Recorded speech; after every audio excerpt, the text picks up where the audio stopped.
이 강의는 이 지난주까지는 우리가 주요한 오염물질에 대해서 얘기를 했는데, 생각해 보니까 이것을 너무 시간을 많이 쓰기는 뭐하다 그래서 뭉뚱뭉뚱거려서 말씀을 좀 드렸습니다. 그럼에도 불구하고 중요한 것에 대해서는 다시 한번 강조하는 게 좋겠다라는 생각이 들었고요. 그래서 우리가 중요하다고 생각해 크게 한 3가지 정도를 볼 수가 있는데, DO 중심으로 한 BOD 계열의 얘기, 유기물 얘기죠. 그 다음에 NP 중심으로 영양염류 얘기, 그 2가지는 최소한 좀 하고 넘어가야 될 것 같다라는 생각이 들었어요. 그래서 제가 다시 강의 자료를 정리하고 재편집해서 만들었습니다. 지난주에 작성을 했고요. 그래서 시작해 볼게요. 이 DO 문제는 사실상 우리나라에서 크게 신경 쓰는 문제가 아닙니다. 그리고 BOD 문제도 여러분들이 거의 못 들어봤을 거예요. 우리들이 활동할 뭐 20년 전, 30년 전 이런 정도에서는 BOD 얘기를 했습니다. 왜냐하면 BOD가 거의 유일하다시피 한 그 지표였어요. 근데 BOD의 문제가 뭐냐면 BOD를 주기율표에서 찾을 수가 없습니다. BOD라는 물질은 존재하지 않습니다. BOD는 다만 지표에 불과하다는 거예요. 그래서 오늘은 좀 BOD에 대한 어떤 나름대로의 그 정책, 이걸 어떻게 우리가 받아들이고 앞으로 또 이런 것들을 또 어떻게 활용해야 될지를 고민을 한번 해보자는 겁니다. 제일 중요한 화두는요, 여기서 암만 해도 산소 농도가 될 것 같습니다. 이 산소라고 하는 건 우리가 지금 이 순간에도 숨을 쉬고 있잖아요. 엄청나게 중요한 사실입니다. 산소가 없다면은 어떤 물질 순환, 에너지 순환이 시작이 안 되는 거죠. 산소는 뭐예요? 우리가 밥을 먹을 때, 그러니까 예를 들어서 물건을 태운다고 보죠. 종이를 태울 때 우리가 이 산소가 없으면 안 타잖아요. 음식물도 일종의 산화 과정인데 그 산소를 넣어서 태우는 거랑 마찬가지입니다. 뭐하러 태웁니까? 태우는다는 것은 에너지를 낸다는 얘기잖아요. 그런 면에서 굉장히 중요한 겁니다. 일렉트론 억셉터, 하이드론 억셉터, 전자수용체 내지 수소수용체로 작용을 한다고 뭐 전기화학적으로는 얘기를 하지만 결국은 태운다. 뭐 그런 얘기, 산화한다. 그런 얘기입니다. 그랬을 때 뭘 산화하느냐라는 것인데, 이 산화한 자체가 유기물을 산화한다는 얘기죠. 차차 얘기하겠지만 유기물을 산화한다는 얘기는 분해시킨다는 얘기입니다. 근데 이 TOC라고 하는 토탈 오르가닉 카본이라고 하는 것을 가지고 우리가 유기물을 얘기합니다. 전체 유기 탄소 이렇게 얘기를 하는 거죠. 이렇게 늦게 들어오시는 분들 좀 꽤 계시네요. 네, 좀 약간 시간 맞춰서 신경 써주시기 바랍니다. 예, 그래서 하여간 지금 토탈 오르가닉 카본이라는 게 있고, 토탈 오르가닉 카본은 보시다시피 D하고 P가 지금 여기 펜이 없이 얘기하고 있네요. D하고 P인데 D는 뭐냐면 dissolved고요. P는 particulate입니다. 요거를 이제 그래도 말로 하는 것보다 좀 굳이 제가 쓴다면 요 D는 dissolved, 용존성이라는 거죠. 용존성이라는 소리고, 요거는 이제 particulate,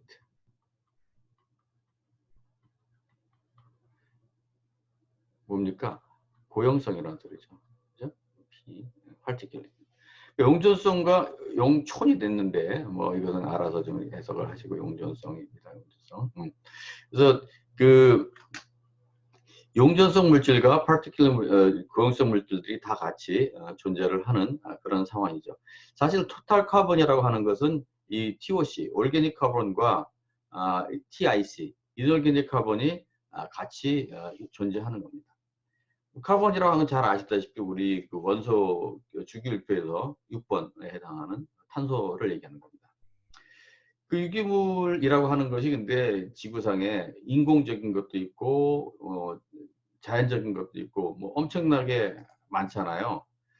그래서 그런 것들을 우리가 다 일일이 측정할 수가 없기 때문에 이제 어떤 간단하게 할 수 있는 지표를 사용하는 것이 이제 BOD. 차차 얘기를 할 텐데 BOD는 CBOD, NBOD, BOD, Ultimate 이론적인 비례, Theoretical Quotient Demand라고 하는 거. 여기 Fast BOD, Slow BOD, Soft BOD, Hard BOD 별로 별의별 얘기가 다 있습니다. 여러 가지가 있는데 차차 얘기하겠습니다. COD 자체도 크롬과 망간이 있죠. 여기서 뭐 혹시 잊어버릴까봐 미리 얘기를 하게 되면은 여기서 이제 Fast하고 Slow BOD가 있는데 Fast BOD 같은 경우에는 영어로 또 이제 그 유기물을 얘기할 때 레바엘이라고 하는 게 있고요. 여긴 리프렉토리라고 하는 게 있습니다. 이 레바일하고 리프렉토리 같은 경우는 레바일은 좀 어떻게 보면은 분해가 잘 되는 거죠. 순분해. 리프렉토리는 난분해. 이런 겁니다. 그래서 이런 것들이 좀 있고요. 뭐 여러분들 크롬하고 망간이 COD가 있다는 걸 잘 아시죠. 요거는 제가 최근에 그 다른 인터넷에서 가지고 온 건데 BOD는 5일 걸리잖아요. 분명히 BOD 측정하는데 5일을 기다릴 수밖에 없는 운명적인 게 있고 COD는 뭐 말이 2시간이지만 끓이는데 2시간이면 사실 은 준비하고 뭐 나중에 다 씻고 청소하고 하다 보게 되면 뭐 반나절은 걸릴 겁니다. TOC 같은 경우에는 이건 이제 TOC 그 모니터링 회사에서 만드는 건데 센서하고 막 자동화하는데 10분이면 된다는 거죠. 그 대신 돈이 많이 들겠죠. 어쨌든 이런 어떤 그 장점과 단점들이 있는 겁니다. 얘는 뭐 간단하게 할 수 있음에도 있지만 시간이 많이 걸린다. 얘는 어떤 화학적 장치가 필요하다. 그래서 시간 아끼지만 뭐 결국은 이쪽이 TOC 가장 편하다라고 하는 거고 보통 이제 그 결국은 이 유기물을 얼마나 있느냐. 이 100%짜리 유기물이 있을 때 그러면 이 TOC 기계가 얼마나 많이 측정을 해낼 수 있느냐. 한 90% 정도 측정을 한답니다. 그러니까 자기들이 측정 못하는 게 분명히 있는 거죠. COD 같은 경우에는 30, 60이니까 대충 한 번, 45%, 50% 정도 수준을 할 수 있다는 거고, BOD는 한 30%밖에 얘기 못한다는 거예요. 그러니까 BOD를 측정을 해서 얼티메이트 측정한다 하시더라도 우리가 그 안 물속에 있는 유기물의 30% 정도밖에 측정을 못하는 거예요. 그러니까 엄청난 에러가 많다는 얘기입니다. 문제가 많은 인덱스입니다. 자, 거기까지 해놓고 계속 진행합니다. 용준산소가 아까 늦게 들어오신 분들을 위해서 말씀드리는데 우리가 지금 숨을 쉬고 있잖아요. 이 숨을 쉬는 게 뭐예요? 이 숨을 쉰다라고 하는 것은 우리가 지금 나름대로 우리 안에 있는 에너지를 태우는 겁니다. 태워서 열을 내는 거죠. 열을 내면서 나름대로 우리 운동 에너지를 할지 어떤 우리의 신진대사를 위한 에너지가 필요한 거예요. 그럴 때 산소가 들어가서 나름대로 이 전기화학적으로는 전자수용체, 수소수용체 얘기를 하지만 산화시키는 겁니다. 태우는 겁니다. 에너지를 내는 거죠. 이 호흡이라고 하는 것은 에너지를 내는 겁니다. 에너지를 내는 건데 그럴 때 산소가 부족하게 되면 에너지 못 만들잖아요. 그러면은 이 전자는 신진대사 안 돌아가잖아요. 공급이 안 되는 겁니다. 전기망이 끊기는 겁니다. 그랬을 때 문제가 생기고 그렇다면 거기에 여러 가지 문제가 생긴다는 걸 우리가 알고 있습니다. 우리가 일반적으로 세균 같은 거, 공중보건의 지표에 대해서는 우리 공중보건 지표는 여기다 써볼게요. 공중보건의 지표는 대장균을 쓰잖아요. 대장균. 그렇죠? 대장균 실험 지난번에 했던 강의했던 기억이 날 겁니다. 지금 수생태가 건강하냐 건강하지 않냐라는 용준산소가 있어야 된다는 거예요. 용준산소가 충분히 있어야지만 그 안에 있는 생물들이 호흡을 한다. 호흡을 함으로 인해서 나름대로 여러 가지 에너지를 공급하는 시작이 된다는 겁니다. 서로게이트라고 하는 그런 것이 이제 뭐 지표라고 하는데 대리한다는 뜻입니다. 서로게이트 마음하게 되면 대리 뭐 그런 것도 있잖아요. 용준산소 문제가 이제 있다고 하는 것은 결국은 오염물질들이 많이 있는 건데 주로 우리가 얘기하는 유기물들이 많고요. 유기물들을 우리가 측정하려면 유기물들은 우리가 실제로는 토탈 오르게닉 카본을 측정하고 싶어 해요. 근데 뭐 왜 지금 이런 BOD 이런 것들이 따로 있는지에 대해서 의문을 가질 수가 있지만 이거는 우리가 그동안의 역사를 이해를 해야 되는 거죠. 우리는 그동안에 TOC 기계라는 게 없었습니다. 너무 비쌌었고요. 뭐 그림의 떡이었어요. 근데 지금은 점점점 이것이 현실적으로 가능해지는 겁니다. 그래서 이것을 위해서 결론적으로 이제 처리 잘해야 된다. 유기물 처리 잘해야 된다는 거고, 유기물 처리는 그래서 우리가 뭐 처리 자체가 1차 처리도 있고 2차 처리도 있고 3차 처리가 있잖아요. 1차 처리는 대충 프라이머리라고 해서 거의 뭐 이제 침강, 그렇죠? 그냥 간단하게 물리적으로 제거하는 거고, 여기서 이제 어떤 액티베이트 슬러지 같은 거에서 유기물 제거를 많이 하죠. 여기서는 주로 이제 NP 계열의 영양염류 제어를 하는 거예요. 그렇죠? 영양염류 제어를 하는 거예요. 그래서 이제 각각 그래서 공정이 여기 침강이니까 이거 얘는 뭐 수영장 하나 있으면 되잖아요. 깔아앉히고 끝이고, 유기물 제어는 산소가 필요하니까 산소를 불어넣는 수영장의 블로워, 산소 액티베이트 슬러지가 그런 형태이고, 영양염류 제어를 위해서는 좀 더 고급 공정이 필요하고 온도랄지 여러 가지 성분을 컨트롤해서 이제 이쪽으로 갈수록 좀 더 문제가 좀 복잡해지긴 합니다. 돈이 많이 든다는 얘기라서 암만 해도 이제 그 나라의 어떤 나라 경제 수준에 따라서 이 처리장도 달라질 수밖에 없습니다. 우리나라는 지속적으로 좋아지긴 하는데 아직까지는 막 거의 2와 3의 중간 쯤에 있다고 보여지고요. 이것이 확실하게 좋아질 수 있도록 우리가 계속 고민을 해야 됩니다. DO는 이것이 영국이 암만 해도 산업혁명이 일찍 발달을 했기 때문에, 그렇다 보면 이제 도시에 사람들이 많이 모이고 결국은 산업이나 어떤 인구에 의해서 여러 가지 오염물질들이 제대로 처리되지 않은 상태에서 테임스강으로 갔다. 유기물이 엄청나게 많으니까 용준산소 안 좋을 거고 냄새도 나고 물고기도 다 문제가 생기고 그랬다라는 거죠. 그것이 지금부터 지금 이 1870년이면 얼마예요? 150년 전인가요? 이런 시대에 있었습니다. 그리고 그다음 미국도 이제 지금부터 100년쯤 전에 어떤 DO 관련해서 모델링, 이게 스트리트 펠프스식이라고 하는 것이 1925년에 제안이 됐는데 나중에 우리 그 수업 시간에 얘기를 하게 될 거예요.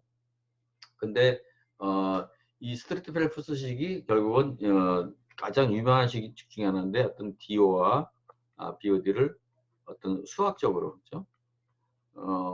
서로 관계를 형성을 해서 계산할 수 있게 만들어 놓은 식입니다. 지금 들어오시는 분은 좀 너무 늦네요. 예, 지금 강수정 선수가 이제 들어왔습니다. 내가 이상하게 이 컴퓨터 프로그램이 또 그 사이에 바뀌면서 들어오는 사람들 하나하나 내가 다 체크를 하게 돼 있습니다. 여러분들 너무 늦게 들어오지 마세요. 제가 아예 입장을 안 시켜드리겠습니다. 10분 이상 늦으면 안 됩니다. 자, 오늘은 이제 그런 거 분명히 내가 말씀드렸어요. 여러분들이 늦으시면 입장을 안 시킬 겁니다. 이것도 수업이니까 여러분들 서로 약속을 좀 지켜주면 좋겠어요. 저도 여기에 최선을 다해서 준비하고 강의하도록 하겠습니다. 자, 그 다음에 이제 그 DO 분석을 이제 그래서 하게 됐는데, 보니까 암만 해도 자연계 유기물은 CHONP, 물론 다른 여러 가지 그 미량 원소들도 많이 있겠습니다만, 이런 것들이 산화될 경우에는 산소가 개입이 돼서 우리가 완전 분해를 얘기할 때는 통상적으로 CO2와 H2O로 분해가 되면 완전 분해가 된다. 그리고 나이트로젠 계열에서는 최종적인 산물이 NO3입니다. NO3, 그러니까 그 질소 같은 경우에는 2차 처리 시설에서 아무리 열심히 해도 마지막에 NO3가 남기 때문에 질소가 남게 돼 있어요. 그래서 이것을 없애는 공정이 필요한데, 이것을 질소가 없앤다, 탈질한다고 해서 이 NO3를 없애게 되죠. NO3 없애게 되면은 이게 NO3를 빼내고 N2 가스로 날려 보내는 공정. N2 가스, 그러니까 O3를 빼낸다는 얘기는 이것이 산소가 없어야 되니까 언에어로빅 조건이 돼야 된다고 하는 것을 우리가 알 수가 있습니다. 어쨌든 지금 CO2와 H2O를 하게 되면 양쪽에 C의 개수, C의 개수가 맞아야 되고 H의 개수가 맞아야 되고 N의 개수가 맞아야 되고, 여기 P는 이쪽에 없습니다만 분명히 여기 있어야 되는데 제가 뭐 하다 보니까 빠진 것에 불과해요. 양쪽의 밸런스가 다 맞아야 되는 거죠. 자, 그래서 여기서 지금 이 식을 왜 썼느냐? 나는 혹시 지금 산소가 필요하는 것이 이제 그 테임스강이 됐든 우리 금강이 됐든 갑천이 됐든 산소가 없어지는 게 참 답답하다, 문제다라고 생각하는 건데 왜 그러냐? 원인은 얘에 있는 거거든요. 얘를 측정하고 싶은데 이게 지금 측정하기가 옛날 기술로서 TOC 가지고 TOC라는 기계 그리고 TOC라는 기계 자체도 여러분들 누구의 마이크인가가 좀 꺼져 있는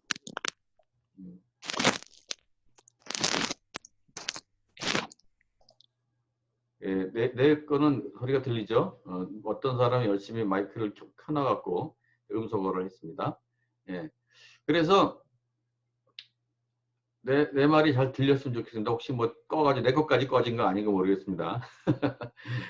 자, 그래서 이 TOC를 옛날에 측정할 수가 없었다는 것이고요. 그러면 이걸 측정을 하니 간단한 거죠. 그래서 BOD를 측정을 했는데 그것이 지금 바이오케미컬 오시전 디맨드가 됩니다.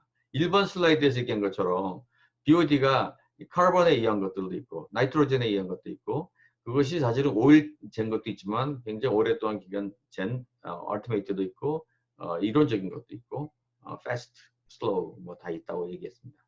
이건 아까 얘기했으니까 넘어가고요. 그래서 사천에 산소가 있어요. 사천은 이제 흐른다고 생각합시다. 거기에 지금 어떤 오염물질이 유입한 상태에서 지금 이 지점에서 지금 오염물질이 들어왔어요. 그러면 산소 농도가 어느 정도 유지되다가 얘 때문에 산소가 훅 내려가는데 계속 내려가는 게 아니라 어느 순간에 회복을 합니다. 왜냐하면 산소가 계속 공급이 된 상태에서 오염물질이 계속 분해가 되고 어느 정도 분해가 다 되면 공급량이 요구량보다 많아지게 되면 다시 산소가 회복이 되는 거죠. 이것이 일종의 자연에 가지고 있는 엄청나게 큰 자정작용이라고 볼 수가 있습니다. 그러나 경우에 따라서 이 바닥을 쳐서 완전히 0이 되는 경우도 있어요. 그렇지만 계속 산소가 대기 중에서 녹아 들어오면서 계속 분해가 되고 어느 정도 분해가 되면 회복이 되게 돼 있습니다. 이게 좀 신기한 일입니다. 물론 뭐 안에 내용을 보면은 뻔한 일인 것 같은지 모르겠지만 이 뻔한 일이라고 하는 상식이라고 하는 게 참 결국은 과학으로 발전하는 거 아니겠습니까? 굉장히 중요한 거라고 저는 생각하고요. 이럴 때 만약에 산소가 물속에 녹아 들어가시는 최대한 농도가 퍼 농도라고 생각을 했을 때 우리가 이 산소가 최대로 녹아 들어갈 수 있는 양과 현재의 양 사이가 어떻게 보면 얼마나 모자라냐라고 하는 그런 상황이다라는 거예요. 그래서 이것이 채워져야 되는 것이 결국은 이런 것들을 이런 것들을 제거함으로써 이루어진다라는 거죠. 이게 어느 정도까지는 견뎌주는데 예를 들어서 5mg/L 정도까지는 그런 대로 괜찮다라고 이제 생각할 수가 있지만 그 이상으로 뭐 2가 된달지 1이 된달지 0이 된달지 하게 되면 문제가 되는 겁니다. 그래서 이런 것들이 현재 우리가 다루고 있는 문제인 것이고요. 그래서 이런 것들을 이제 밸런스를 생각을 한번 해보면 결국은 이 용존산소라고 하는 문제에서 용존산소를 빼가는 거는 옥시전 디맨드, 유기물에 의한 것들도 있을 거고요. 이게 NBOD는 질산이죠. 질산. 암모니아가 NO2에 쓰게 되면 O가 붙으면서 뺏어간다는 얘기잖아요. 그런 것들도 있고 실제로 바닥에서 유기물들이 쌓여가지고 산소를 뺏어갈 수도 있지만 광합성에 의해서 공급이 되기도 하고 식물들이 광합성만 하는 게 아니라 호흡도 아니고 호흡에서는 뺏어가는 거죠. 그리고 이것이 또 대기 중에 산소가 녹아 들어오기도 하는데 물 속에 있는 산소를 대기가 뺏어가진 않지만 이건 어디까지나 확산 현상이니까 두 개의 농도 차이로 존재를 하는 겁니다. 그래서 만약에 여기서 좀 극단적인 경우에 광합성에 의해서 산소가 많이 생성된다면 뽀글뽀글 산소가 대기 중으로 나갈 수도 있습니다. 그리고 위에서 흘러 들어오는 부분이 있고 흘러나가는 부분이 있어. 전체적으로 우리가 모델링 할 때 여러분도 아직 모델링 안 들었겠구나. 모델링에서 제가 어떻게 얘기하냐면 이걸 다 수학적으로 얘기하는데 화살표가 들어오는 건 플러스 나가는 건 마이너스 이렇게 얘기하거든요. 그래서 질량 보존의 보충해 가지고 얘기를 하게 됩니다. 그래서 이것들을 이제 이 델타가 중요한 거죠. 델타. 이 안에 더하기 빼기가 뭐냐? 더하기는 외부에서 들어오는 디에어레이션. 폭이라고 그래요. 에어가 다시 들어온다는 얘기고요. 포토신테시스는 광합성이라는 얘기고 레스피레이션은 호흡이라는 얘기. 플러스 마이너스 요인이 있는 거고 그 다음에 이런 것들이 옥시데이션 산화로 인해서 산소 얘가 없어지고 산소를 뺏어가니까 바닥에서도 뺏어갈 수도 있고요. 그 다음에 들어오는 것과 나가는 것 들어오는 건 공급이고 나가는 건 유출이 되겠습니다.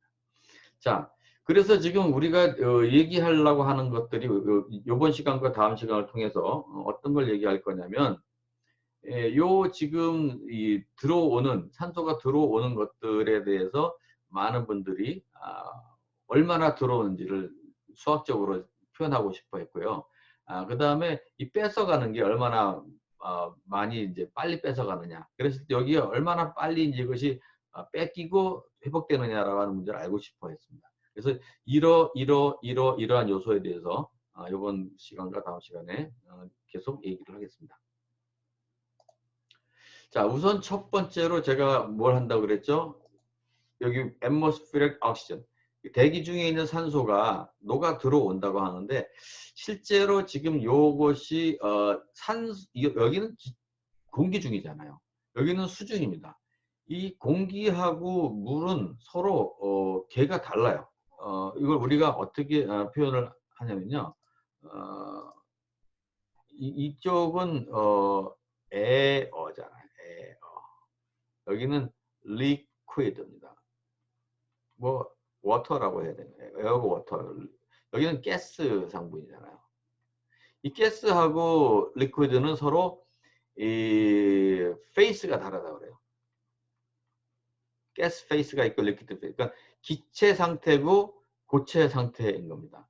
그래서 굉장히 서로 이제 어떻게 보면은 같은 그 레벨에 놓고 얘기하기가 어려운데 지금 이제 우리가 뭘 얘기하냐 여기 그 이쪽과 이쪽의 확산을 얘기하고 있는 상태입니다. 그러면 제가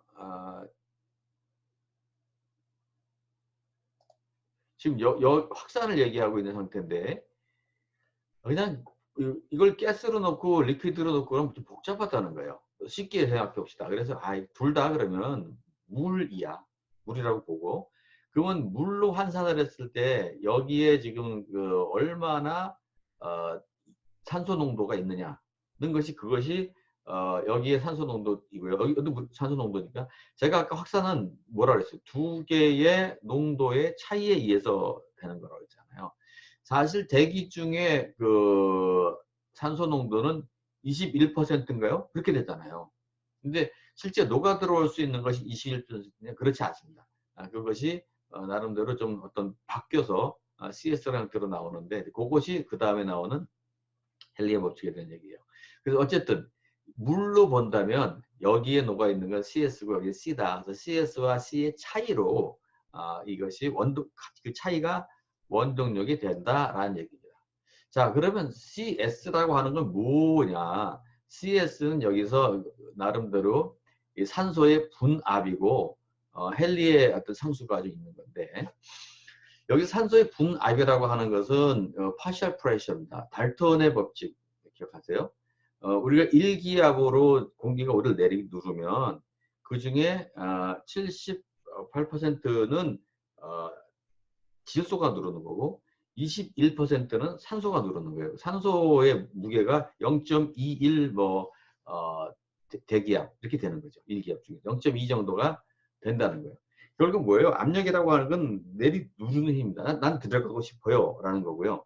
거기에 어떤 헨리의 상수를 집어넣게 되면 산소 입장에서 들어갈 수 있는 최대 양이 되는 거고 우리가 그것을 CS로 표현하는 겁니다. 물로 똑같이 봤을 때 포화 농도처럼 생각하는 거죠. 그래서 지금 옥시전 트랜스퍼, 산소가 이동이 된다라고 하는 것은 이 물속에 있는 이 산소량과 대기 중의 산소량의 차이에 의해서 나름대로 어떤 개수를 곱해서 하게 되면 전체적으로 이게 VDCDT. 요거는 이제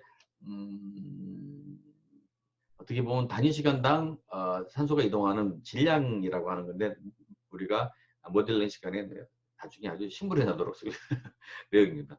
그런 걸 대비한다고 쳤을 때 이 산소에 그러면 단위 시간당 이 농도 이동 속도는 이걸 V로 나누게 되면 이런 식으로 표현된다라는 거죠. 그래서 여기서 KLA 곱하기 A 나누기 V 여기 이것이 지금 결국은 A하고 V는 A 곱하기 H로 넣게 되면 지워지고 이렇게 K2라고 표현합니다.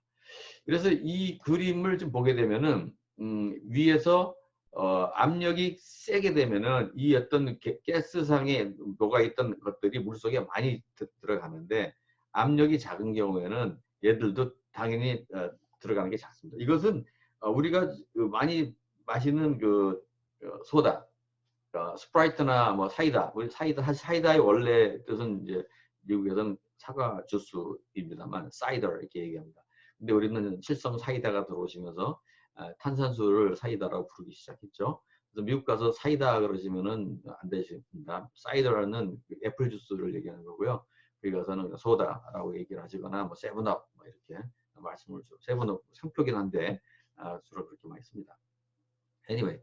그런데 결국은 그런 그 사이다에 우리가 톡 쏘는 맛이 있잖아요. 그게 뭐예요? CO2잖아요. 근데 걔들을 집어넣어야 될 거 아니에요. 그럴 때는 이제 공장에서 굉장히 큰 압력으로 CO2 가스를 녹여놓는 거고 우리가 그걸 뚜껑을 따게 되면은 그것이 CO2 가스가 나가면서 한참 후에는 톡 쏘는 맛이 없어지잖아요. 그거는 이제 압력이 센 데서 낮은 데로 다시 이탈을 한 거죠. 자, 헨리의 법칙에 의해서 결국은 이런 산소 포화 농도가 결정이 된다. 우리는 사실은 헨리의 법칙하고 달턴의 분화의 법칙을 여기까지 써먹고 그다음부터 이제 내몰라라 할 겁니다. CS가 이제 우리한테 중요한 문제가 되는 거예요. 드디어 CS가 어디서 왔느니 그렇게 했을 때 왔다. 그런 얘기고요. 지금 누군가가 이제서 들어오셨는데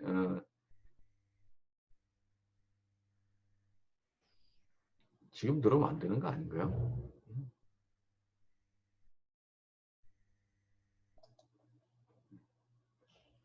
정민수 군이 지금 들어왔는데 30분 넘어서 들어오시면 이거는 제가 봤을 때는 출석 인정이 되기 어렵다고 봅니다. 여러분들 시간은 분명히 지키시고요. 네. 자, 마지막으로 이제 김현태 군이 들어왔어요. 정민수, 김현태 군 분명히 들으세요. 네. 이런 식으로 늦게 들어오시면 제가 다음부터는 출석 인정을 안 해요. 여러분들 입장을 허락 안 하지 않겠습니다. 네, 여러분 분명히 기억해 주시기 바랍니다. 예. 그래서 그 다음에 진행하겠습니다. 그래서 리에어레이션이라고 하는 것이 지금 K2가 중요하다고 지금 말씀을 드렸는데 여기서 지금 요 KLA라고 표현하는 요 자체가 K2가 될 것입니다. 결국은 이게 뭐냐면 산소의 대기 중에서 물속으로 들어가는 어떤 속도는 산소 농도와 포화 농도의 차이, 대기 농도와 물속의 농도의 차이에다가 일정의 어떤 속도에 관련한 그런 개수를 곱해서 표현한다는 걸 알 수가 있어요. 굉장히 중요한 지금 팩터가 하나 됐고요.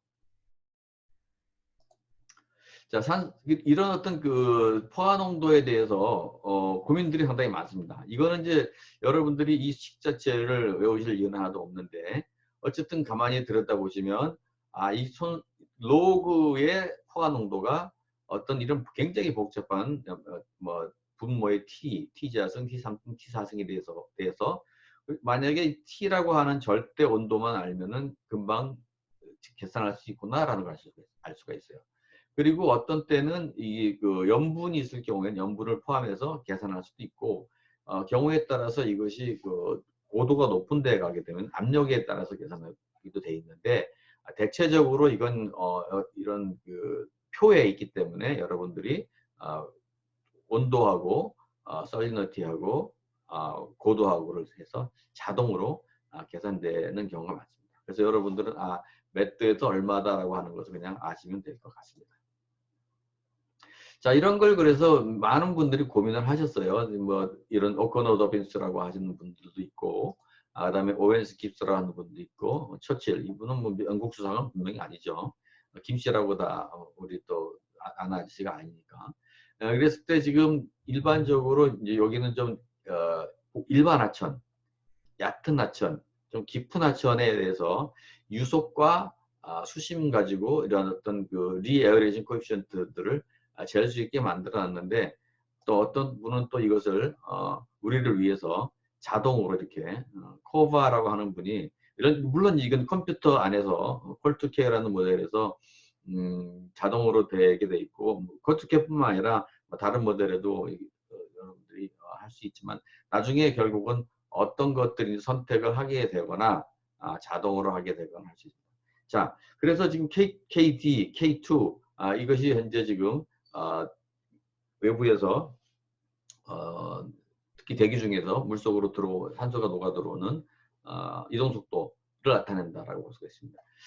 내가 좀 양해를 구하고 싶은 게 하나 있는데 지금 제가 이 책을 이거저걸 쓰다 보니까 굉장히 나름대로 이게 일관성이 없는 문제가 하나 생기네요. 그래서 여기가 지금 이렇게 쓸게요. 그래서 K2는 제가 K1과 K2로 쓸 거거든요. 그래서 K2는 리에레이션이고 K1은 산소를 잡아먹는 거고 그렇게 할 겁니다. 그래서 K2로 제가 통일할 거예요. KD라 해서 여러분 나중에 헷갈릴 것 같아서 그렇습니다. 자, 그래서 생물학적 분해라고 하는 게 지금 이제 분해라고 하는 거는 어떻게 보면은 태운다라고 할 수가 있거든요. 태운다라고 할 수가 있는데 태워서 결국은 일부는 우리 몸의 어떤 나름대로의 필요한 성분으로 저장을 하고 나머지는 에너지로 쓰게 됩니다. 그랬을 때 이걸 산소를 가지고 하는 경우도 있고 산소가 아닌 거 가지고 할 수도 있어요. 예를 들어서 질산이나 황산 같은 경우도 전자수용체나 수소수용체를 작용할 수가 있습니다.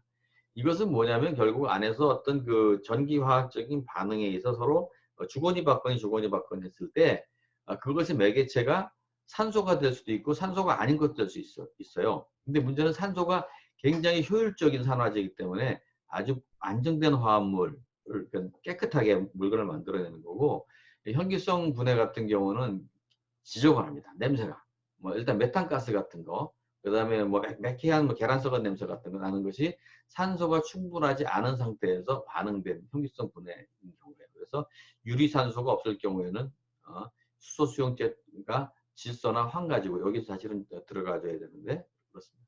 결국은 이런 것들이 다 이 전기화학적인 작용인 거예요. 그래서 일종의 호흡인데 이 산소 호흡이고 무산소 호흡이다라고 얘기할 수도 있습니다. 다만의 그 차이는 서로 냄새가 다르고 화합물 자체가 약간씩 서로 다르다는 겁니다. 여러분 분해가 일어났을 때 아까 우리가 DCDT는 기억을 금방 하셔야 돼요. DCDT 만약에 리어리에이션 같은 경우에는 이게 K2에 CS-C다라고 했잖아요. 지금 여기서 우리가 지금 DCDT를 우리가 하나 더 할 건데 안에서 이제 BOD가 있을 겁니다. 근데 여기 좀 헷갈리는 개념이에요. 여러분들 지금 3학년 1학기니까 BOD에 대해서 지금 여기서 충분히 고민해도 될 것 같습니다. 자, 지금 여기서 내가 얘기할 게 BOD가 있고 지금 C는 내가 산소를 얘기할 거예요. 산소. 여기서 BOD는 그냥 BOD로 얘기할게요. BOD로 얘기하고 나중에 혹시 Y라고 얘기할 수도 있습니다. L은 어떻게 보면은 유기물이에요. BOD를 유발하는 BOD를 유기물입니다. 그런데 우리가 이것을 BOD를 유발하는 거니까 우리가 미리그램 O2 per 리터로 환산해서 얘기할 겁니다. 전부 다 지금 BOD도 미리그램 O2 per 리터로 할 거고요. 산소 당연히 미리그램 O2 per 리터죠. 자, 지금 벌써부터 헷갈리기 시작합니다. 노트 하나 잘 들고 잘 고민을 하세요. 이거는 지금 헷갈리면은 앞으로도 영원히 헷갈릴 겁니다. 경고합니다. 지금 헷갈리면 앞으로도 영원히 헷갈립니다. 자, 잘 우리가 한번 적인 집중해서 들어봅시다. 오케이. 지금 DCDT 이건 산소라고 그랬어요. 산소가 이제 외부에서 녹아 들어오는 속도를 이런 식으로 표현했다 그랬는데 이 DLDT는 유기물입니다. 유기물. 그렇죠? 유기물 양입니다. 유기물은 점점점 없어진다라고 이렇게 되고 얘를 우리가 L을 왼쪽으로 보내고 T를 이쪽으로 보내서요. 이렇게 다시 재정리를 하고 이 L분의 1을 적분을 하게 되면 로그로 적분이 됩니다. 여기는 LOG로 제가 했지만 사실상 이걸 제대로 하려게 되면 뭐 LN 우리 일반 자연계에서는 LN으로 할 수도 있는 문제죠. 그래서 적분을 하게 되면 그렇죠? 이것을 지금 우리가 여기서 로그 LT, 로그 L0, KT에서 결국은 이렇게 적분이 된다라는 거예요. 그래서 계산할 수가 있습니다. 적분이 되면 참 좋아요. 편리하잖아요. T 집어넣으면 L 나오니까 그 시간에. 근데 적분이 안 될 수도 있는 건데 어쨌든 지금은 적분이 당연히 되는 거고 이 L이라고 하는 것들을 한번 보게 되면 이게 T가 0일 때는 뭐예요? 0이면은 여기가 전체적으로 0이면 이 전 통째로 1이 되는 거잖아. 그래서 L0가 되는 거죠. 그렇죠? 그래서 지금 여기가 T가 0일 때는 L0가 되는 거고 이것이 시간이 지나면서 이렇게 되는 반응입니다. 이거 확실히 이해하셔야 됩니다. 이해하셨죠? 이해하셨습니다. 지금은 이제 단위에 대한 얘기는 좀 이따 얘기할 테지만 이 L은 유기물이다. BOD를 유기한 유기물이다. C는 산소다. BOD는 BOD대로 부르겠다. 내가 이렇게 합니다. 양적으로 나중에 BOD 유가 똑같아지는 건데 그 다음 슬라이드에서 좀 더 설명할게요. 자연계에서의 산소가 개입해서 반응되는 것이 이제 지금 보게 된 첫째 유기물들을 가지고 얘기를 하는 경우가 많습니다. 이것이 가장 기본적인 거고 보통 이것이 이제 우리가 많이 얘기하는 요물질은 뭐냐면 포도당이죠. 우리가 뭐 영어로는 글루코스로 얘기를 합니다. 네. 글루코스를 얘기를 하고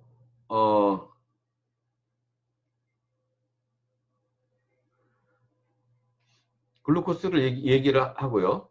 이 글루코스가 산소랑 반응을 하게 되면은 지금 이렇게 CO2하고 H2O로 변하는 것이 완전 반응, 일반적인 거고 이것이 이제 어떻게 되면 카본에 의한 BOD다. 그래서 CBOD라고 얘기할 수가 있습니다. 근데 지금 우리가 암모니아가 NO2가 되고 NO3가 되는 과정을 우리가 이걸 질산화라고 부르거든요. 내지는 영어로는 나이트리피케이션이라고 부릅니다. 그랬을 때 보니까 분명히 NH가 있던 것이 이제 O가 돼서 이게 이쪽으로 불러지는 산소가 들어가잖아요. 그랬을 때 이것이 NBOD라는 거죠. 그러니까 질소에 의해서 옥시전이 필요한 겁니다. 왜 B니까? B는 바이오케미칼이라고 하는 뜻이거든요. 이건 무슨 소리냐면 여기에 미생물이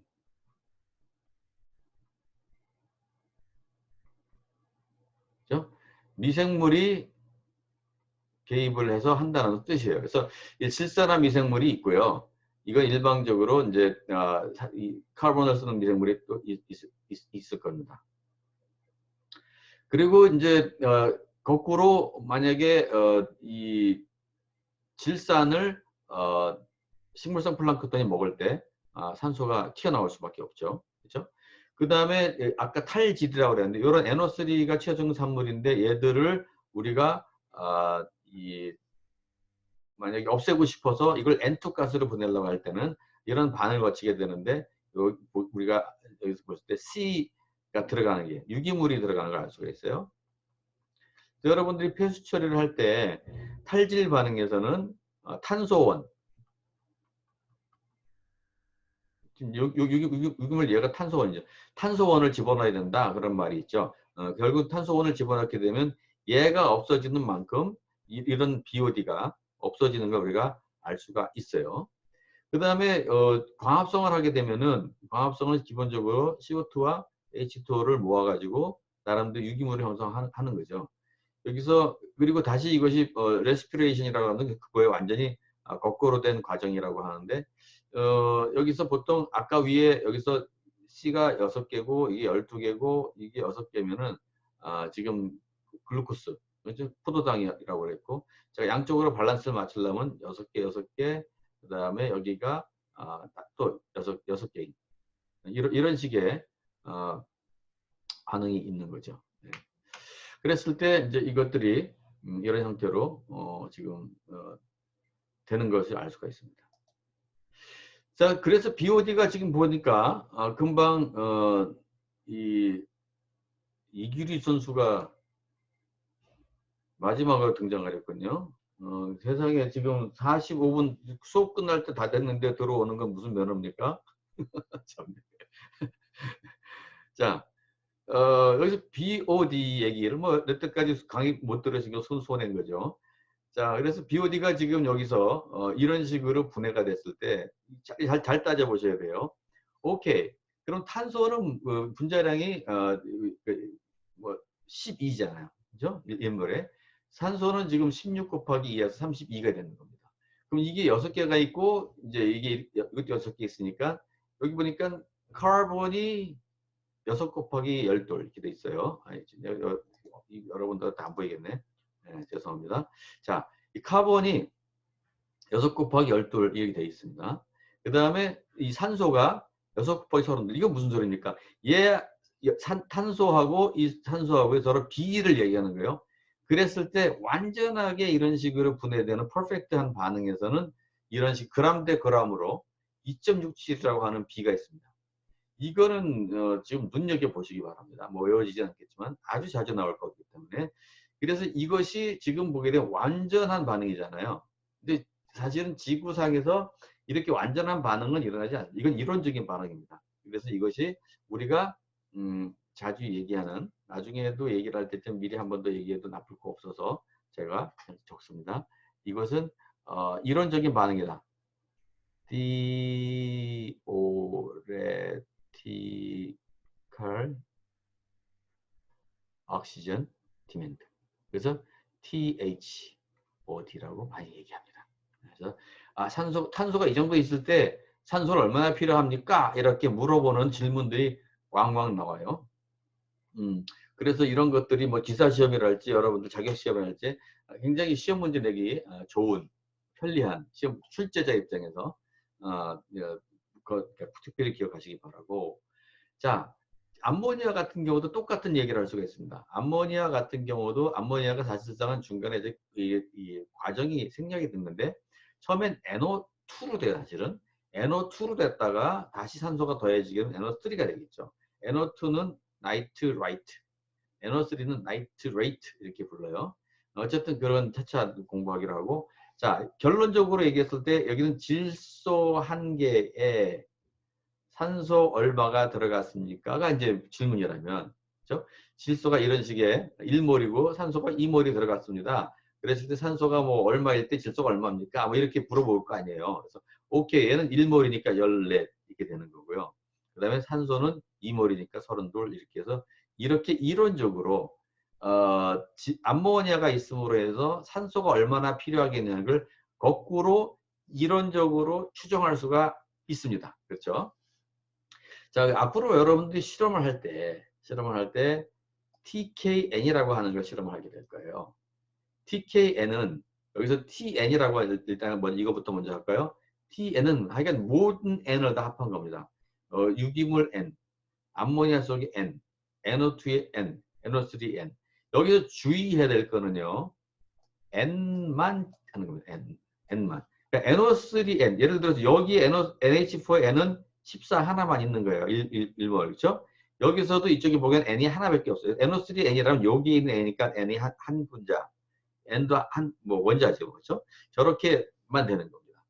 NO2에 있어도 마찬가지. 그러니까 예를 들어서 O3나 O2 같은 건 아무 상관이 없다는 거죠. H 이런 것까지 하지 않고 우리는 N만 센다. 그래서 이런 것들이 굉장히 중요한 게 뭐라고 하냐면 as N.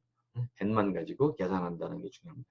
그래서 N만 쫓아다녀야지 이것을 가지고 뭐 토탈 나이트로젠을 계산한다고 NO3가 산소에다 16 곱하기 3을 더해서 하게 되면 나중에 골치 아픕니다. 왜냐면 뭐는 H가 붙고 뭐는 O가 붙고 난리가 아니거든요. 그러니까 이렇게 되면은 나중에 도저히 따라다닐 수가 없어요. 그래서 산소는 산소끼리, 질소는 질소끼리, 탄소는 탄소끼리, 파스포러스 포스포러스끼리 따로따로 하게 되면 굉장히 깔끔하고 좋습니다.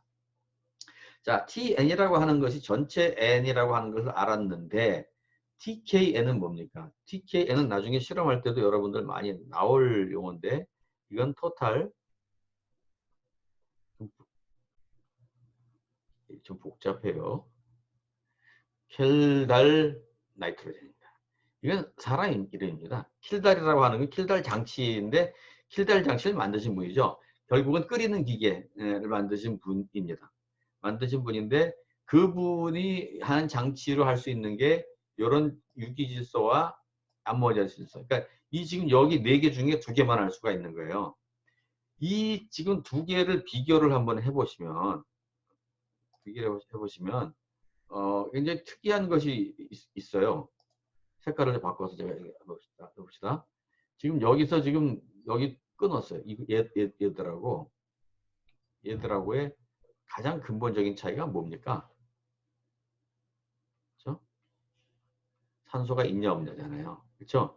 결국은 얘들은 결국 나중에 이렇게 이런 방향으로 반응을 하거든요. 결국은 일로 되려면 산소가 들어가야 되고 산소가 들어가야 되니까 여기까지 애들은 산소가 필요 없어요. 이건 암모니아화 되는 거니까 그냥 이거는 어떻게 보면 단백질이 암모니아 바뀌는 여러분도 홍탁 같은 거 생각하시면 됩니다. 그런 것들이 있다라고 생각하시면 되는데 지금 들어오신 또 분이 있어요. 야, 대단합니다. 박정은 선수가 이제 들어왔어요. 지금 뭐야?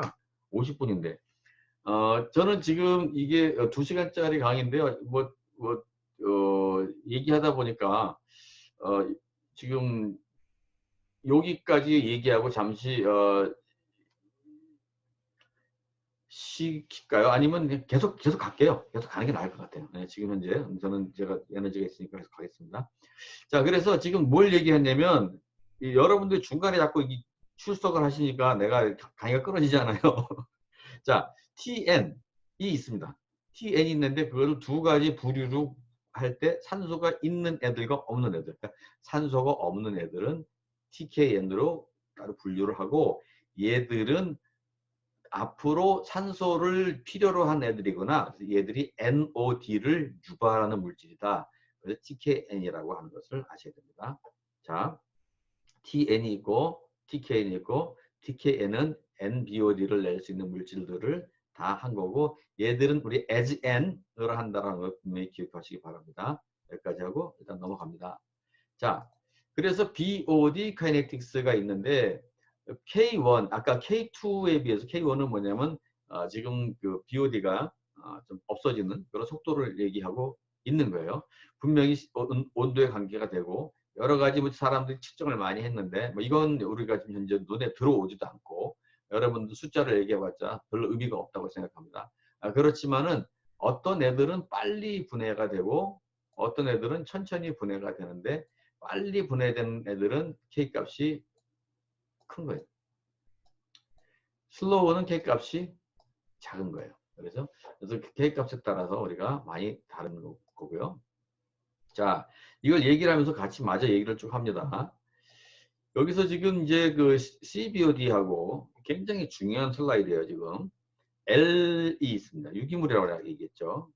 처음에는 이게 L0는 그냥 뭐 최대치라고 생각하시면 되고 이것이 유기물 농도가 시간이 지나면 이런 식으로 진행된다고 하는 거 아까 우리가 봤어요.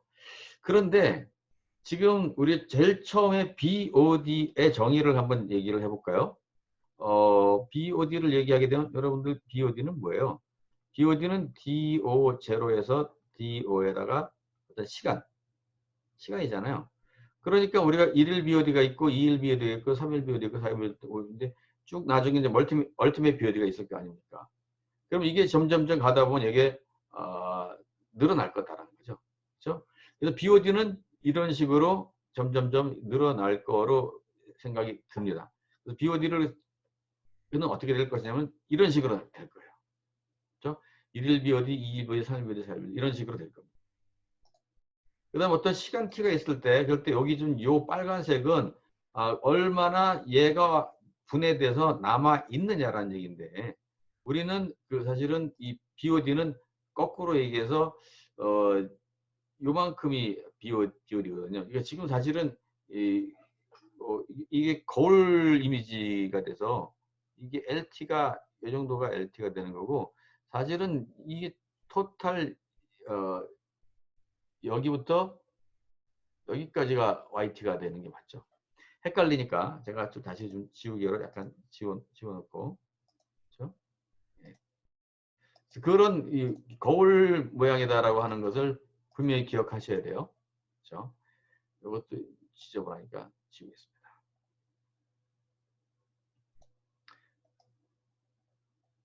제가 그래서 아까 BOD는 내가 Y라고도 표현할 수도 있다라고 얘기했습니다. Y. 여기에 지금 분명히 여기서 나오는 얘가 지금 현재 BOD입니다. BOD하고 Y하고 내가 똑같이 놨습니다. 오케이. 그렇죠? 그래서 이제 이것을 우리가 좀 더 그림을 진행시키게 되면 이게 전체적으로 지금 L0이구나 라고 하는 걸 알 수가 있고, 그 다음에 지금 결국은 Y라고 하는 것이 어떤 시간대에 T 시간에 표현한 BOD는 이렇게 표현할 수가 있구나 라고 할 수가 있어요. 왜 그러냐면 L0는 사실상 우리가 측정할 수가 없습니다. 측정할 수가 없어요. 예를 들어서 여기 제로라는 날짜에 얘가 얼마만큼 산소를 소모할 수 있을까를 무슨 재주로 할 수 있어요? 몰라요. 시간이 지나서 나는 하루 이틀 사흘 날 해서 한 10일, 20일, 30일 했더니 이 정도 되더라. 이렇기 때문에 이게 지금 전체량 요것이 얼티메이트 비오딘지 비로소 아는데 첫날에 어떻게 하냐는 거죠. 그래서 이거 지금 상당히 이 방법에 맹점 내지는 의문점인 거죠. 이것을 우리가 고민을 해야, 의문을 가져야 되는 거고요.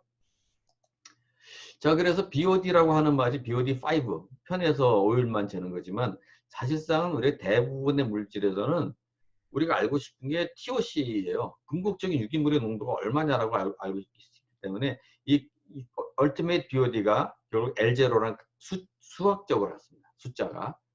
대충 얼티메이트 BOD는 한 20일 내지 30일 정도 계속 실험을 한 그런 수치가 될 것이고요. 그렇죠? 그래서 지금 아까랑 얘기한 거 똑같은 그런 얘기가 다시 반복되는 거죠. 그래서 제가 5일째에는 BOD5라고 부를 것이고, 이것이 맨 마지막 한 30일 정도 실험을 하게 되면은 이것이 BOD Ultimate인데, 이것이 L0랑 비교적 같아서 L0를 측정하는 방법은 한 20일, 30일이고 계속 측정을 해갖고 하는 방법밖에 없어요. 그런데 여러분들 상상이 가시겠지만 누가 20일, 30일 동안 이렇게 해서 이것들 합니까? 잘 안 합니다. 근데 결국은 그래서 우리가 두 개 사이에 B가 있다면 L0와 B별이 사이에 B가 있다면 B를 계산할 수는 있죠. B라고 하는 건 요 시기에서 보시다시피 두 개를 L0를 이쪽으로 나눠버리면 B가 계산이 될 수가 있는 거니까요. 왜냐면 BOD5는 지금 빼기로 된다고 그랬죠. 자, 그래서 지금 BOD5하고 BOD5는 이렇게 계산이 되고 L0가 있으니까 이런 식으로 계산이 되고, 결국 K1 값이 달라지는 거에 따라서 두 개의 B가 달라집니다. 이거는 상당히 중요한 건데, 지금 여러분들 처음 봐가지고는 이게 뭐야 이렇게 되는데, 이거 지금 강의 한번 달랑 듣고서 여러분들 이해를 하신다고 하는 건 말이 안 되는 거거든요. 여러분도 고민하셔야 됩니다. 내가 오늘 숙제도 꽤 내드릴 건데, 오늘은 기존의 강의보다 조금 이게 강도가 높다라고 생각하시면 돼요. 늦게 들어오시는 분 많이 후회하셔야 됩니다. 자, 그래서 지금 우리가 이 L0라고 하는 거 측정 안 한다고 그랬어요. 측정 안 한다고 그랬는데, 우리가 실험을 통해서 이런 것들을 이제 측정을 이제 해낼 수도 있을 거 하고 싶은데, 굉장히 우리는 대충 예를 들어서 실험을 통해서 어떤 시간 T가 있어요. 시간 T가 있고 우리가 이제 DO를 측정을 하고요. DO 제로가 있을 겁니까? 제로에서 얼마가 예를 들어 10이라고 치고요. 그다음에 1일 때 9고 이런 식으로 하겠죠. 그럼 BOD를 측정을 하게 되면은 이게 처음에는 0이었다가 19, 1 사이고 여기 2가 되고 여기 8이면은 2가 되고 이런 식으로 BOD가 쭉 나올 겁니다. BOD 자체가 여기서 저는 이제 Y라고 얘기를 했어요. 근데 결국은 여기서 지금 마지막에 계속 끝까지 가게 되면 아마 어떤 숫자가 나올 거고, 그것이 BOD U가 나와야 됩니다. 숫자가 좀 약간 이상하지만 여기 30일이라고 치고요. 30일에 나온 어떤 숫자 가지고 계산을 했을 때 BOD U를 계산하게 됩니다. U는 이게 인피니트라 생각하면 되는데, 자, 그런데 이제 지금 그러면 L0 잘 모르겠고 K1도 모르겠는데, 문제는 얘를 갖다가 재야 되죠. 지금 제가 또 하나 사과 말씀. 지금 KD 아까 헷갈린다고 모르겠는데, 여기 지금 이건 1이 될 것입니다. 계속 제가 얘기한 지금 여기 dx 있는 것과 관계되는 건 1입니다. 그래서 지금 이제 됐고요. 그래서 지금 다시 말해서 k 날 t 시간에 BOD를 이렇게 나타낸다고 했습니다. 그런데 지금 생뚱맞게 제가 이런 식을 하나 써 드릴 겁니다. 이런 식으로 써 드리는 건데 이게 지금 이거랑 무슨 상관이 있느냐? 상관없습니다. 상관없고요. 그냥 우연히 발견했다고 생각하시면 되고, 이 토마스라는 양반이 발견하신 겁니다. 토마스는 이제 하버드 대학 교수셨는데, 이것을 좀 어떻게 L0를 우리가 어떻게 편리하게 측정하는 방법을 고민을 하신 거죠. 자, 지저분하니까 제가 좀 지우고 여러분들한테 설명하도록 하겠습니다. 자, 이렇게 됐죠? 자, 지금 이제 우연히 이분이 그 제안을 하신 건데, 지금 요거는 뭐냐면요. 여기서 왔습니다. 그죠? 그 다음에 요거는 뭐냐면 여기서 왔습니다. 그죠? 근데 지금 두 개가 비교하시면 KT 1, 요거 첫째 항, 둘째 항 똑같습니다. 세 번째 항부터 달라진다는 겁니다. 자, 그래서 지금 주장하는 게 뭐냐면, 오케이. 그러면 이 두 가지의 식이 얼추 비슷하다. 그런 얘기입니다. 그래서 그러면 우리가 이걸로 지금 어떻게 할 수가 없는 걸 갖다가 이걸 가지고 어떻게 해보자. 이렇게 해서 이걸로 서로 치환을 했어요. 보시다시피 얘를 전체적으로 3분의 1승을 하게 되면 분리가 되는 거예요. 식이 분리가 돼요. 분리가 되어서 이쪽에 L0K의 3분의 1승과 이렇게 되고 됐는데 이 식의 장점은 뭐냐면 드디어 그림을 그릴 수 있답니다. 그림을 그릴 수 있다. T하고 Y. 지금 여기서 봤을 땐 이제 T라고 하는 걸 알잖아요. 그렇죠? 아까 Y라고 하는 거 측정을 할 수 있다고 그랬잖아요. 그렇죠? 그래서 그럼 우리가 측정할 수 있는 값 가지고 지금 하는데 지금 여기가 A라고 하는 그 절편이 얘고요. 절편이 얘고, 아이고, 이거 너무 지저분하네요. 네, 지우겠습니다. 그냥 형광펜으로 하겠습니다. 여기 지금 절편 A고요. 여기 지금 슬로프 B입니다. 그림을 그려볼까요? 이런 식으로 해서 지금 이게 이런 직선이 그려질 수가 있다면 여기가 시간항이고 여기가 Y축이 이쪽 항이라면요. 이것이라면 여기서 이 식을 표현했을 때 여기가 절편 얘죠. 여기가 기울기 얘죠. 이렇게 되는 겁니다. 그러면 얘가 A고 얘가 B가 서로 A와 B를 가지고 계산을 하시게 되면은 우리가 이 절편과 슬로프를 알게 되면 K 값과 L0를 계산할 수 있는 드디어. 이거는 완전히 땡큐입니다. 왜냐하면 안 그러시면 여러분들 20일, 30일 동안 측정을 하셔야 됩니다. 근데 이론적으로 이렇게 K 값하고 L0 값을 이런 단순한 간단한 실험을 통해서 할 수 있다고 하는 게 굉장히 중요한 거죠. 30일까지 실험 안 하셔도 이런 데이터를 추출할 수가 있습니다. 자, 근데 테일러 시리즈예요. 이게 좀 테일러 시리즈인데 테일러 시리즈는 여러분들이 한 번씩 앞으로 이제 인생을 통해서 맞닥뜨려질 겁니다.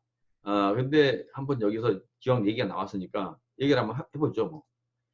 테일러 시리즈는 지금 여기서 보게 되면 거꾸로 지금 얘를 잘 기억을 하시면요. 2의 마이너스 KT를 한번 생각해 볼게요. 이런 식으로 거꾸로 표현할 수가 있습니다. 그래서 이게 뭔가 여러분들 예를 고등학교 때 아마 다 배웠을 거로 전 기억이 되는데 우리가 삼각함수나 지수함수나 다 이런 식의 이상한 거로 표현을 해가지고 서로 더하기 빼기해서 캔슬하고 막 그랬던 기억이 나지 모르겠어요. 일반적으로 우리가 어떤 함수 값을 알고 있고 그거의 1차 미분, 2차 미분 등등등 미분을 알게 되면은 그것을 가지고 그 다음 값을 측정하게 됩니다. 지금 여기서 굉장히 중요한 메시지는 뭐냐면 굉장히 우리한테는 뭐 골치 아파 골치 아픈 것처럼 생각할 수도 있겠습니다만 지금 여기서 보게 되면 이쪽은 우리가 오른쪽은 다 아는 거예요. fx 값 알고 f-a도 알고 다 안다는 얘기죠. 다 안다는. A라고 하는 내가 정하는 겁니다. 정하는 겁니다. 그 다음 값. 여기는 지금 우리가 모르는 거잖아요. 이 함수라고 하는 건 이 우리가 알고 있는 정보를 가지고 모르는 정보를 계산한다고 하는 그런 뜻이 되는 겁니다. 그래서 여기서 거꾸로 나중에라도 수업 끝나고 나서 이거 다시 한번 분명히 제가 이제 녹화한 것도 올려놓을 예정입니다. 그런데 이런 것도 분명히 여러분들 보셔야 되고요. 그랬을 때 지금 FT를 2의 마이너스 KT로 제가 놓고요. 이거를 T 대신에 0으로 놓고 A 대신에 T로 놓습니다. 그렇게 되면은 지금 어떻게 되냐면요. 요 지금 이 F0가 지금 요 A 대신에 T가 들어가는 거예요. 이 자리에 T가 들어가고 요걸 X라고 했는데 요걸 지금 우리가 제로라고 놓겠습니다. 그렇죠? 그래서 지금 이걸 가지고 우리가 이 제로 곱하기 제로 더하기 t라고 하는 걸 만들 거예요. 그래갖고 이것이 결국은 이 테일러 시리즈 그대로 여기서 그대로 들어오게 돼요. 그래서 이게 F0의 테일러 시리즈 이걸 이렇게 만들게 되면은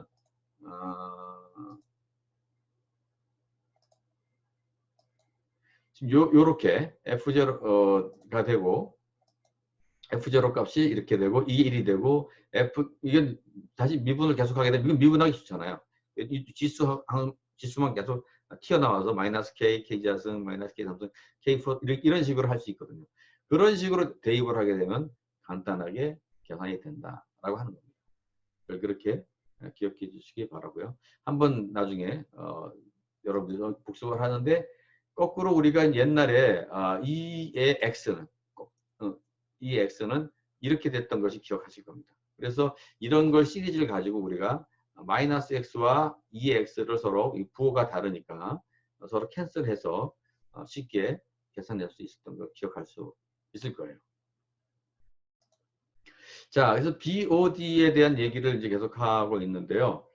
BOD는 지금 시료 내의 유기물인데 우리가 그 유기물의 정확한 양을 모르고 뭐가 뭔지 모르기 때문에 그냥 산소를 재서 거꾸로 추정하는 약간 원시적인 방법이고 간단한 방법, 굉장히 좋은 방법입니다.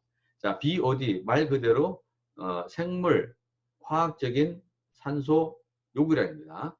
그 미생물이 반드시 있어야 된다는 얘기고 비측정은요 우리가 처음 DO와 나중에 오일일 경우엔 DO5를 하고 300ml짜리 BOD병을 이용해서 시료를 5일 동안 배양을 하는 거죠.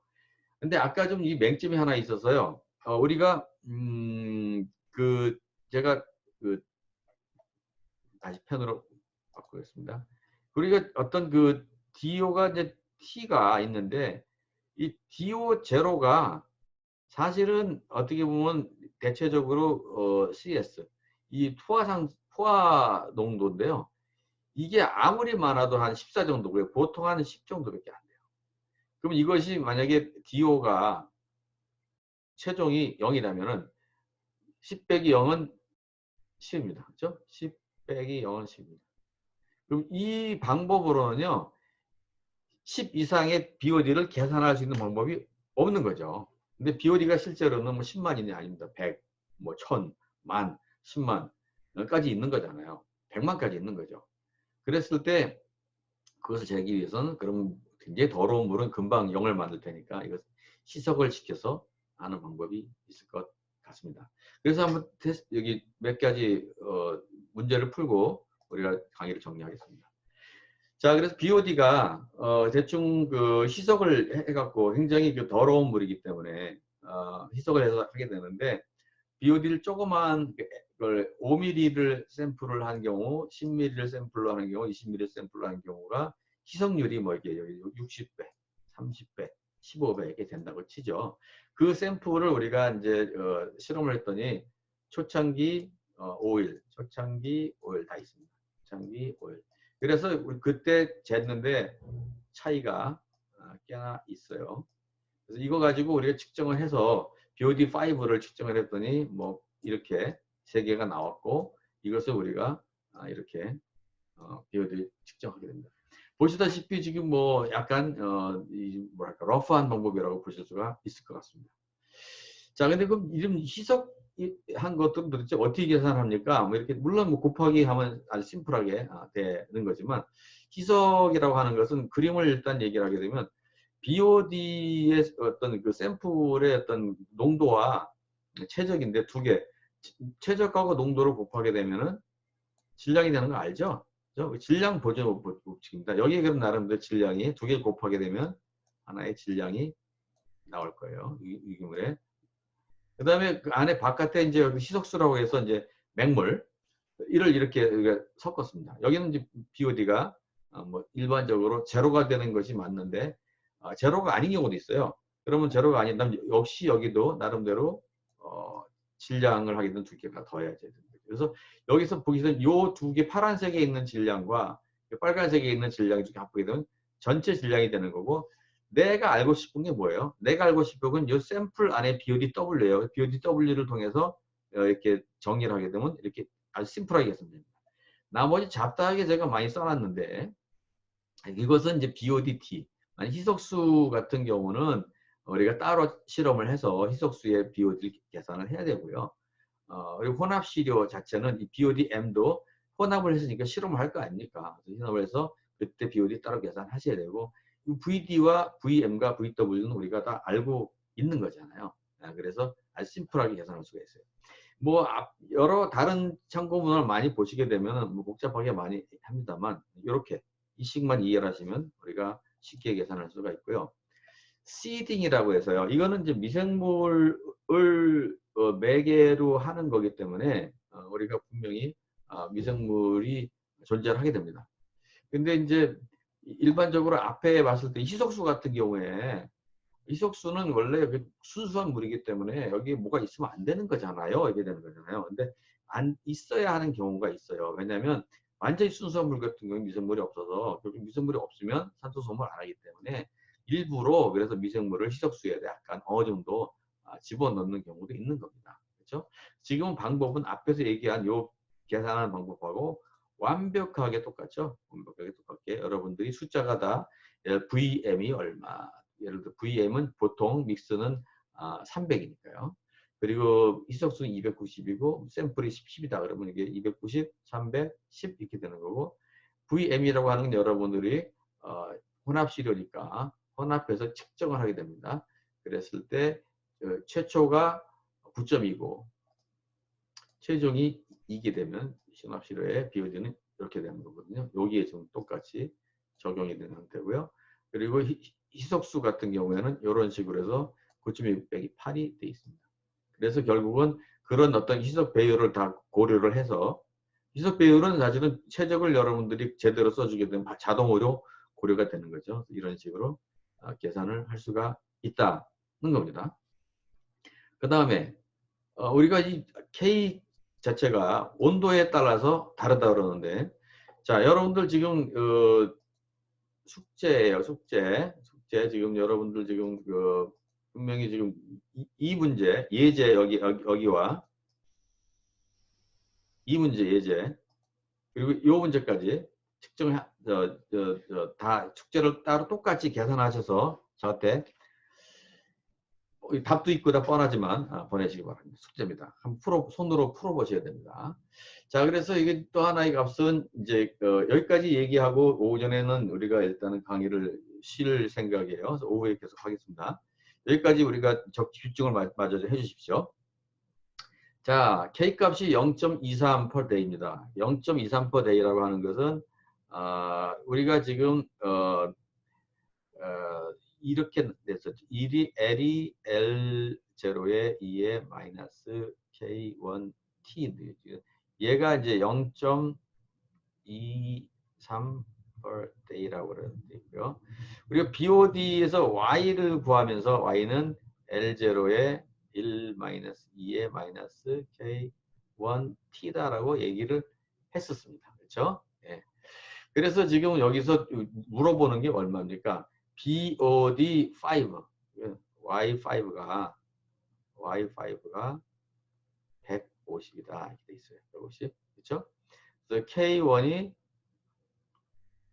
0.23 per day다 이렇게 되어 있습니다. 근데 보통 이게 지금 실험이 20도씨에서 되거든요. 20도씨 되니까 이걸 15도씨로 환산하라 그러는데 일단 그건 나중에 얘기를 하고요. 일단 지금 여기서 BOD5가 얘가 이제 5로 고치면 되는 거고 얘는 0.23으로 고치면 되는 거죠. 그렇죠? 그래서 0.23이 여기 있고 여기 5가 있고 여기 L0 여기 지금 L0를 이걸 구하라는 얘기거든요. 그렇죠? 이걸 구하라는 얘기니까 지금 여기서 여기서 내가 이걸 YU라고 표현했습니다. Ultimate BOD. 그렇죠? 네. Ultimate BOD를 이런 식으로 일단 구할 수가 있어요. 그렇죠? 그 다음에 우리가 보통 15도씨에 대한 거는 20도씨 가지고 이런 세타인데 세타 값을 보통 여기서 주질 않았지만 1.047로 안다고 칩시다. 그렇죠? 그래서 세타 값을 준다면 이런 식으로 해서 온도에 우리가 보정하는 건 많이 해봤을 겁니다. 그랬을 때 지금 우리가 지금 하고자 하는 게 뭐냐면은 이 온도가 보정된 상태에서 Y8이 뭐냐? Y8이 뭐냐? 이게 우리가 Yu는 아까 계산했잖아요. 그리고 1-2의-K1t인데 지금 8이니까 이건 8로 계산하시면 될 거고 K1이 뭐냐? 금방 계산한 얘를 집어 넣으시면 되는 거잖아요. 그래서 이게 0.18과 8이 되고 220이 됐습니다. 이런 것들도 지금 세 가지 문제인데 오전 강의는 이런 식으로 해서 일단 정리를 할 거고요. 오후에는 여러분들 늦게 들어오시면 제가 입장 허용하지 않겠습니다. 분명히 오후 1시부터 강의 시작할 것인데 정신 차리시고 반드시 들어와 주시고요. 제 시간에.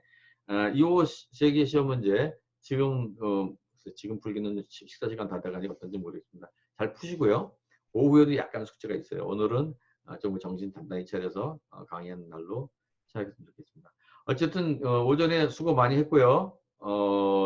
어렵지 않지만 약간 머리 쓸 게 있다라고 하는 거 기억하시고 오후에 또 우리가 밥 먹고 신나게 만나서 더 재미있게 강의할 수 있도록 해봅시다. 고맙습니다. 여기까지 하겠습니다. 수고하세요. 오후 1시에 만나요.